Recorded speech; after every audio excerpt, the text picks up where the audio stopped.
Le Burundi est en proie à une profonde crise politique depuis l'annonce fin avril de la candidature du président sortant, Pierre Nkurunziza, à un troisième mandat.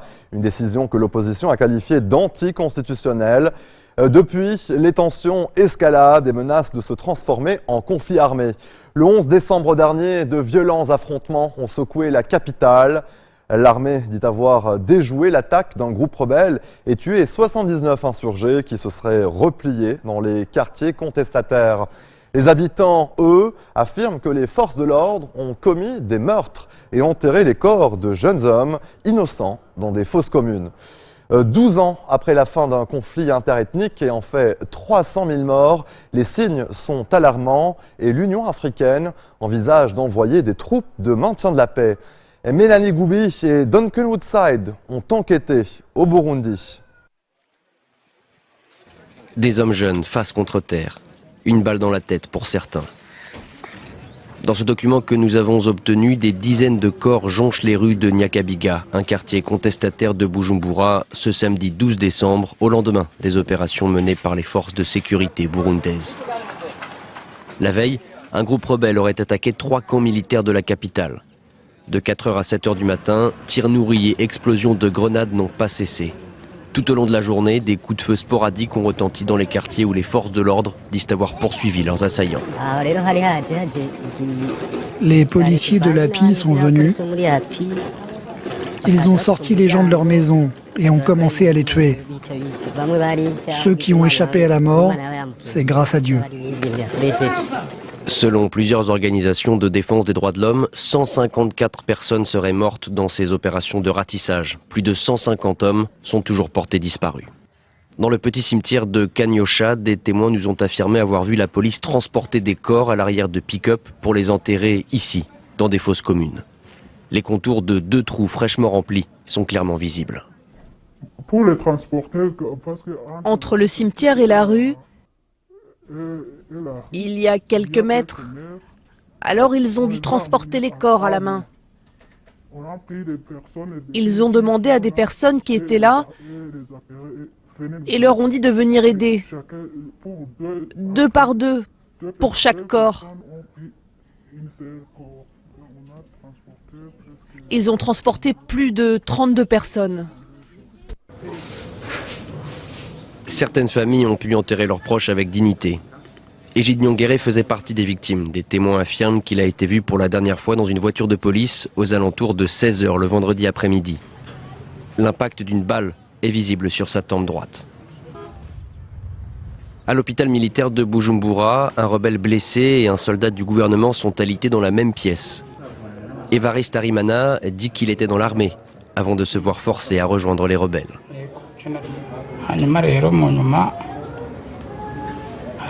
Il y avait un capitaine qui était mon ami.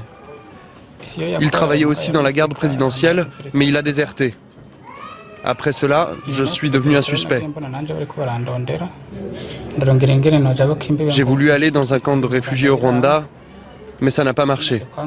C'est à ce moment-là que j'ai décidé de rejoindre les rebelles, comme dernier refuge. Plus loin dans le couloir, 2 soldats loyalistes blessés, victimes d'une explosion de grenade.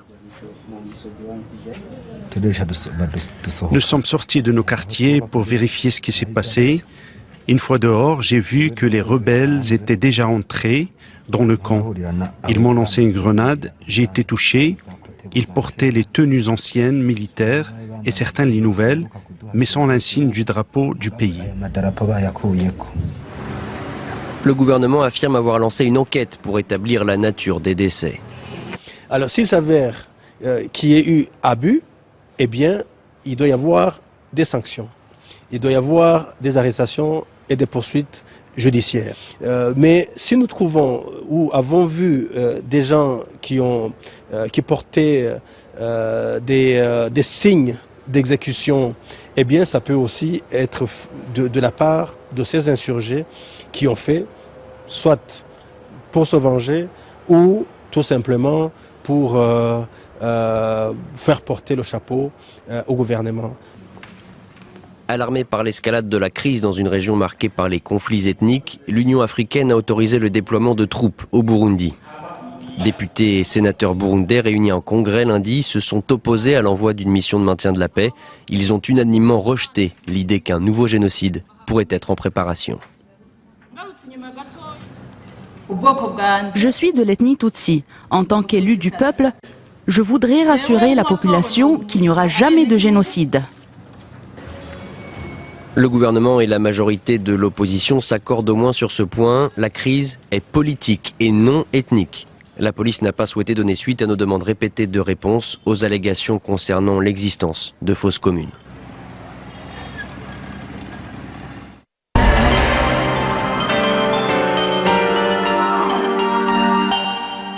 La mode s'engage pour la planète. Focus ce soir dans Code 24 sur l'association Parley qui fait le tour des capitales pour trouver des solutions à la pollution des océans.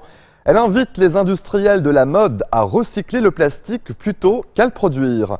Plus précisément, il s'agit de déchets recyclés comme des fragments de vieux filets récupérés par les activistes de l'association qui servent à créer un design unique et insolite aux nouvelles créations.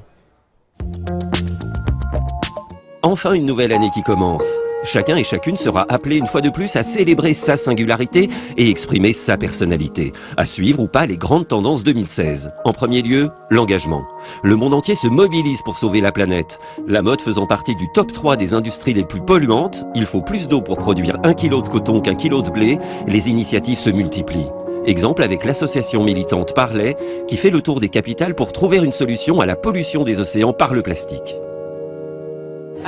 J'ai rencontré le capitaine Paul Watson quand il a été arrêté par le gouvernement allemand et j'ai rejoint son cabinet d'avocats.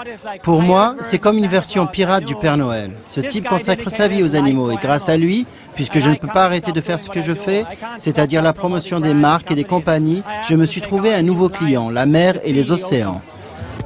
Son idée est simple. Il faut que les industriels comprennent qu'ils engrangeront plus de bénéfices à recycler le plastique plutôt qu'à le produire. Cyril Gutsch a donc proposé à Adidas de concevoir des chaussures de sport à partir des filets de pêche en plastique récupérés par le militant écologiste Paul Watson sur des navires qui pratiquent une pêche intensive et interdite. Restons dans la marine avec les propositions vestimentaires des créateurs de mode qui ne font pas que fabriquer des habits mais proposent l'histoire qui va avec. Le message de l'américain Rick Owens est clair. Le monde est fou, habillons-nous de façon ad hoc. J'ai réfléchi à la masculinité et les uniformes modestes et simples. Alors j'ai pensé aux cabans militaires, mais pas seulement militaires, aux cabans marins et aux vêtements de travail aussi. Les designers de mode savent aujourd'hui qu'ils ne pourront exercer leur créativité que dans les contraintes exigées par le marché.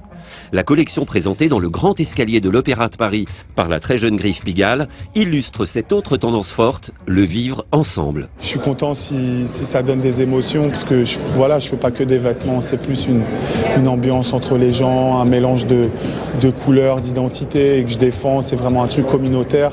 Et je suis vraiment confortable dans un style qui est un sport luxueux ou un mélange de quelqu'un qui peut aller à l'opéra de notre génération et je pense qu'il sera habillé dans ce style-là. Voilà. Pour aller à l'opéra, mais pas que. La mode accroît le désir, exalte la séduction et pour quel résultat? L'union de deux êtres. L'année 2016 marquera le retour des liens sacrés, qu'ils soient reconnus ou pas. La collection. Alors c'est 61 façons de dire oui. Ou non d'ailleurs, on a le choix. On peut jusqu'au dernier moment dire un oui ou un non. Ou après, le oui peut se transformer en un non et c'est le divorce. Et du coup, on se marie pour la 2e, 3e, 4e, 7e fois comme Liz Taylor. Il y a d'ailleurs un hommage à Liz Taylor, une robe, hommage à Liz qui est colorée et tout. Oui, pourquoi toujours se marier avec la petite robe de mariée, blanche, bien mignonne, avec de la dentelle? Les créateurs de mode proposent des solutions et leur message est relayé par les médias. Mais la meilleure communication, au-delà des éléments de langage, ce sont les prises de position des personnalités. Si vous savez vraiment qui vous êtes et que vous êtes bien dans vos baskets, cela signifie que vous n'avez peur de rien. Pour moi, c'est ce qui est sexy. Quand vous avez compris ça, peu importe que vous soyez ange ou démon, que vous soyez belle ou sympathique ou humble, une fois que vous avez compris ça, personne ne peut vous l'enlever. C'est à vous et c'est la chose la plus sexy de la planète. J'adore ces gens-là. Je pourrais les manger tout crus.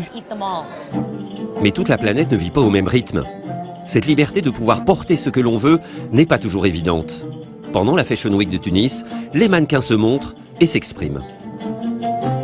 En Tunisie, c'est un truc exceptionnel. On est quand même plus libérés que dans d'autres pays arabes. Mais c'est vrai que bon, les mecs ils restent toujours machos. Mais on essaie de faire avec et on essaie d'améliorer et de rendre les gens plus ouverts par rapport à ça.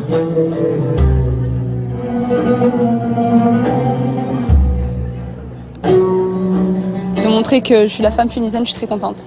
Qu'on enlève les stéréotypes qu'il y a, que le monde peut avoir sur nous. Et je suis pas la seule, toutes ces filles sont là pour ça et de montrer qu'on ne s'arrête pas aux événements qu'il y a eu et que voilà, la femme tunisienne est forte et qu'on continue d'avancer et qu'on essaye d'exceller dans ce qu'on fait. Et voilà. Pendant ce temps, les groupes de luxe doivent rivaliser d'ingéniosité pour exister et exercer leur influence sur tous les territoires. Chanel présente ses collections dans des décors de plus en plus grandioses. Nous sommes ici à Rome, dans les mythiques studios de cinéma Cinecittà. Les connexions entre l'Italie et la France ont toujours existé. La nouvelle silhouette que j'ai créée, je ne l'avais jamais faite en 30 ans de Chanel. C'est la mule. Ce qui compte pour moi, c'est l'idée. Je développe une idée pour qu'elle devienne une réalité. Une réalité d'importance, l'année 2016 sera celle des voyages. La Britannique Stella McCartney l'a anticipé. Sa mode s'adresse aux femmes sans entrave à qui rien ne résiste. C'est un génie, parce qu'elle sait exactement ce que les femmes aiment et ce que les femmes portent. Vous savez, la moitié des vêtements que j'emporte en voyage est composée des pièces de Stella, parce qu'ils sont polyvalents. Je les mets, je les enlève, je peux les porter toute la journée. Je n'ai pas besoin de me changer. C'est ce qui compte le plus aujourd'hui. Stella McCartney, elle aussi, à travers sa mode, prend parti. Elle ne travaille aucune peau et décline des collections de chaussures, de sacs, d'accessoires qui ne sont pas le fruit de la mort violente d'un animal. 2016, plus que jamais, sera l'année des combats.